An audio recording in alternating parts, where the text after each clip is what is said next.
In the last class, we have discussed about the properties of the materials, right? In that, we have discussed the appearance. Depending upon the appearance, we have categorized the objects into several groups. For example, as we have discussed, that is metals we have separated as one group. So, because those metals they are having the shiny nature. So, because of their appearance or the look, we have categorized them as the metals. Here, appearance it is one of the property of the materials. Now, let us move on to the what are the other properties of the material. In that, first one is hardness. Dear children, you might have seen that there are different varieties of the objects which are present around us. Here, when some of the objects, when you compress or when you scratch, it is very difficult to scratch them or it is very difficult to compress them. For example, if you consider chalk piece, so when you compress or when you scratch on the chalk piece, it is very difficult to scratch or it is very difficult to compress the chalk piece.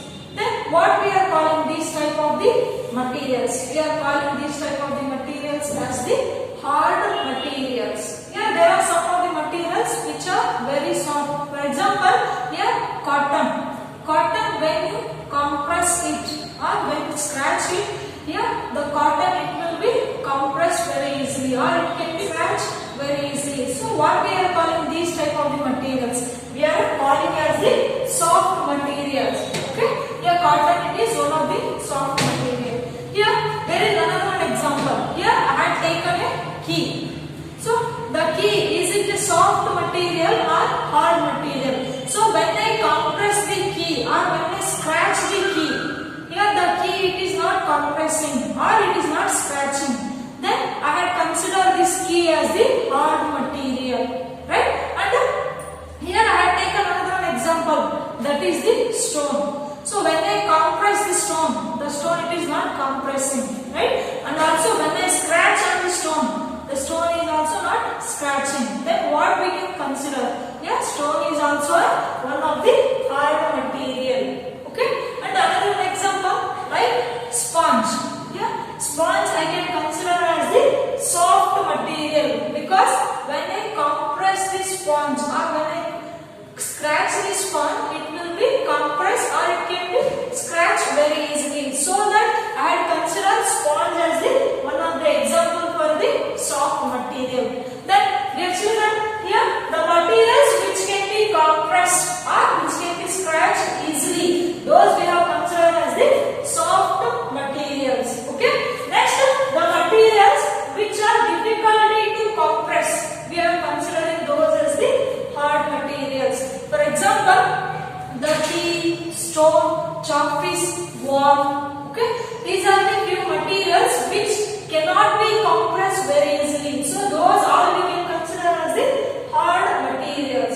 Okay, under here some of the materials which can be compressed easily. As I shown that is cotton. Cotton can be compressed very easily. Okay, and also sponge. Sponge also it can be compressed very easily. So that these two we can categorize as the soft material.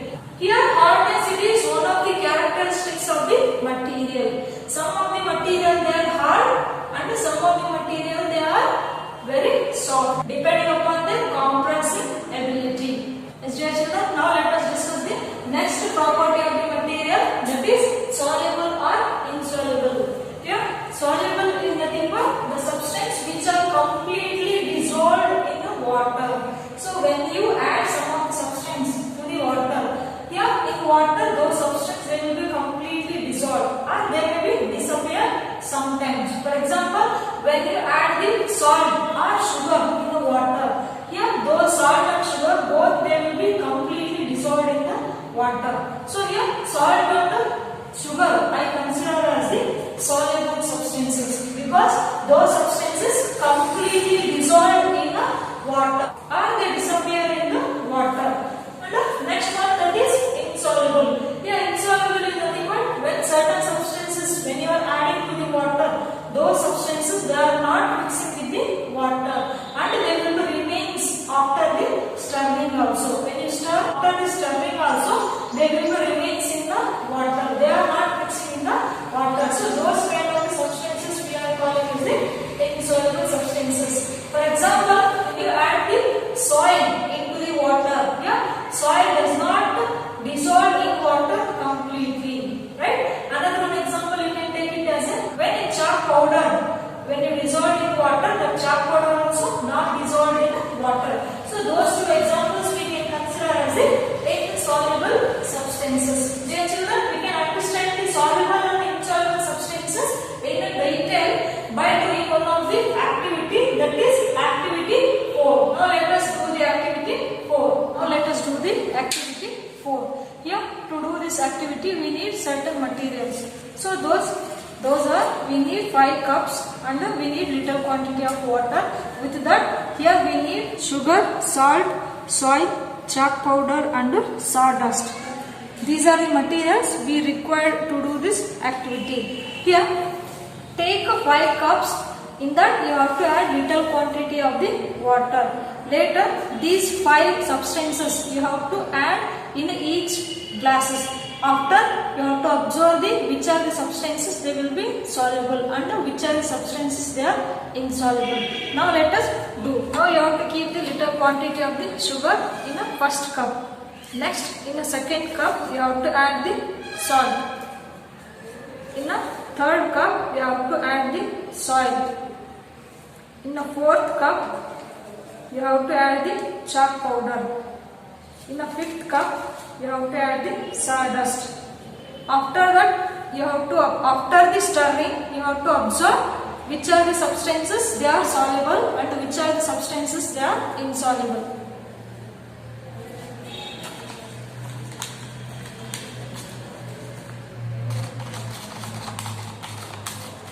Dear children, now let us observe these cups, which are the substances they are soluble and insoluble. Now let us see.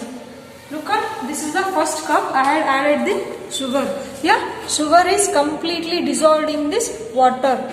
Sugar, it will be disappear. So sugar we can consider as the soluble substances. And in a second cup, I had added the salt. Yeah, salt also it is completely mixed in the water. Yeah, salt also it is disappeared. So salt we can consider as the soluble substances. And in the third cup, I had added the soil. Yeah, soil does not mix with the water. It is settled at the bottom of the cup.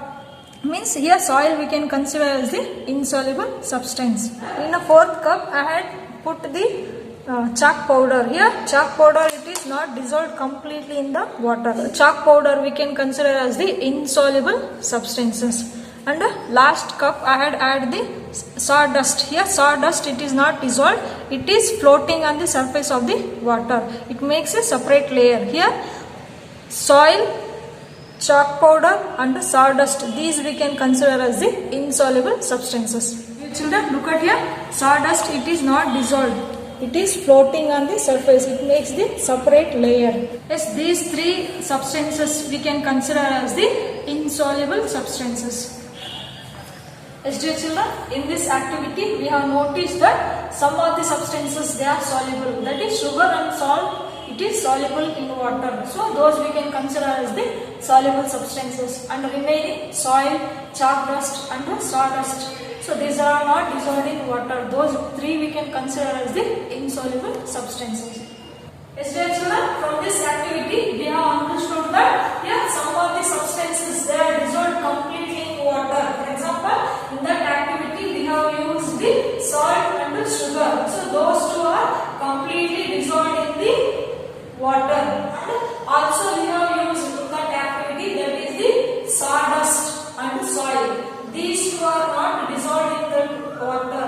And after the stirring also they are not dissolved completely in the water. Then here sawdust and soil we can consider as the insoluble substances. And also from this activity we have noticed that the water plays a very important role in our body, because it can be dissolved lot of the substances. So that water it can be plays a very important role in our body, and also it will dissolve the more of the substances into it. Yes, dear children, we will know more about the soluble and insoluble property of the materials by doing another one activity, that is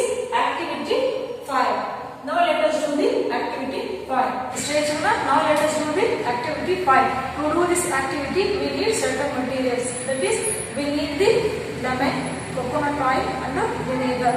Here I have taken the vinegar in this cup and lemon juice in the second cup and coconut oil in the third cup. So these are the materials we need. Now let us start the activity 5. Here collect some of the liquids. Here I have collected the liquid vinegar, lemon juice and coconut oil. To these cups you have to add the little quantity of the water. Later you have to observe which are the liquids they are soluble in water and which are the liquids they are insoluble in water. Now let us add the water. Here I will add the water to the vinegar. Next I will add the water to lemon juice. Next I will add water to the cup which is containing the oil. Yes, after few minutes, dear children, we have to observe these 3 cups.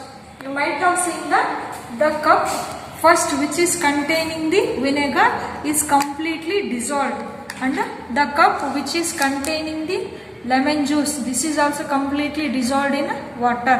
And here the third cup, you might have noticed that oil it is floating on the surface of the water. Observed in the third cup, here oil it is not mixing in the water, it is floating in the water. Yes, dear children, from this activity we have noticed that some of the liquids they are soluble in water and some of the liquids they are not soluble in the water.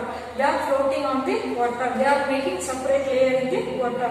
So in this activity, the vinegar and the lemon it is completely dissolved in water and the oil it is not dissolved in the water. It is floating on the water.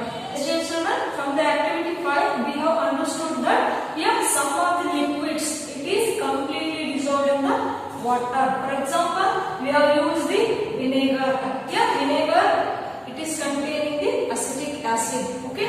Here vinegar and lemon juice, those they are completely dissolved in the water. Means certain liquids also completely dissolved in water. Some of the liquids they are not dissolved in water. They are making a separate layer. Means they are floating. You might have seen that when you pour the coconut oil, so the oil it is not dissolved in the water. It is flowing. It is forming a separate layer. Dear children, some of the gases also they are dissolved in the water. Water, that is the molecular formula of the water is H2O. Here in water, oxygen and the hydrogen gas they are completely dissolved. Because of the dissolved of the oxygen gas in the water, the aquatic plants and the animals by using this oxygen gas they are living in the water. Means here water it can dissolve some of the gases also. Oxygen gas is dissolved in the water, which is helpful for the aquatic animal to survive. So this is all about the soluble and insoluble property of the material. Yes, dear children, now let us go on to the next property of the material. Yes, dear children, now let us discuss the another property of the material, that is objects which are float or which are sink in the water. As example, you can consider when you keep the stone in the water, the stone it will be sinks, right? And also in activity 5 we have noticed that when you keep a drop of oil in a water, here the oil it will be float. Here float or sink is nothing but some of the objects when you are keeping in the water they will be float, and some of the objects they will be sink at the bottom of the container. Here we can understand this float and sink by doing one of the activity. Some of the substances they are sink in the water and some of the substances they will flow on the surface of the water. Now let us check this by doing one of the activity. Here I have taken the dried leaves and the stone. Now I had kept the dry leaves in the water. Later I will add the stone. Yes, look at dear children, here the leaves they are floating on the surface of the water and stone it is sink at the bottom of the cup. Here stone it is sinking and dried leaves they are floating on the water. Stone it will be sink in the water and dried leaves they are floating in the They are floating on the surface of water. Yesterday student, we have used in that activity dried leaves and stone. Here the dried leaves, they will be float on the surface of water, and the stone it will be sink in the water. Here this is also one of the property of the material. That is, some of the objects they will be float on the surface of water, and some of the objects they will be sink in the water. Now let us discuss the other property of the material. Now let us discuss the another property of the material, that is transparency. Here transparency is nothing but, you might have observed that through the some of the materials we can see the objects very clearly, and through the some of the materials we cannot see the materials very clearly. So what we are calling those materials? Now let us discuss in this property. The materials through which the things can be seen, we are calling as the transparent materials. The materials, when you look at the object, through that material we can see very clearly the object around us. So that kind of the materials we are calling as the transparent materials. Next example you can consider, when you are going to the shop to purchase the chocolates or any sweet item, you might have observed that the shopkeeper, he will keep the sweets and chocolates in a few boxes. He can be keep in a plastic box, or he can keep in the glass boxes. Through the plastic box and through the glass box, you can identify that which is the sweet or which are the chocolates they are present in that bottle. Here plastic and the glass we can consider as the transparent material. And also another one example you can consider as the air. Here air is also one of the transparent material. Means through the air we can see the object which are around us. Through the some of the materials we are unable to see the object. We are unable to identify the object. Then what we are calling those type of the objects? We are calling as the opaque object. Opaque object is nothing but, here these are the materials through which things cannot be seen. Through those materials we cannot identify the thing. For example, you consider the board. Here through the board, is it possible to see the object which are present behind it? No. Here through the wall, is it possible to see the object? No. Here like these are the opaque object. Means through the some of the materials we are unable to see the object. You can consider as the blackboard or a wooden box. Is it possible to identify the which are the materials present in those wooden box? No. Here wooden box, wall, stone, these all examples you can consider as the opaque objects. Now let us go on to the other type of the material, that is material through which objects can be seen but they are not clear. So these type of the materials we are calling as the translucent. Okay, translucent is nothing but, through the translucent material we can see the object but they are not clear. Okay, so those type of the materials we are calling as the translucent material.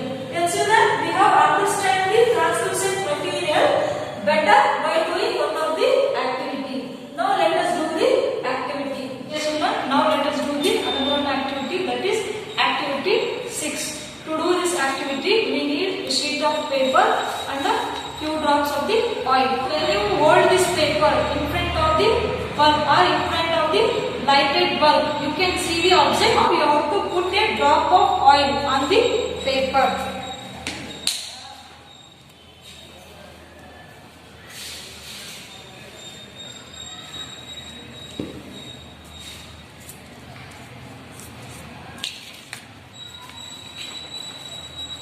Children, when you look at the object, you might have noticed that you are able to see the object, but it is not clear. Means here this paper we can consider as the translucent. Means we can see the object, but they are not clear. So this paper is one of the example for the translucent object.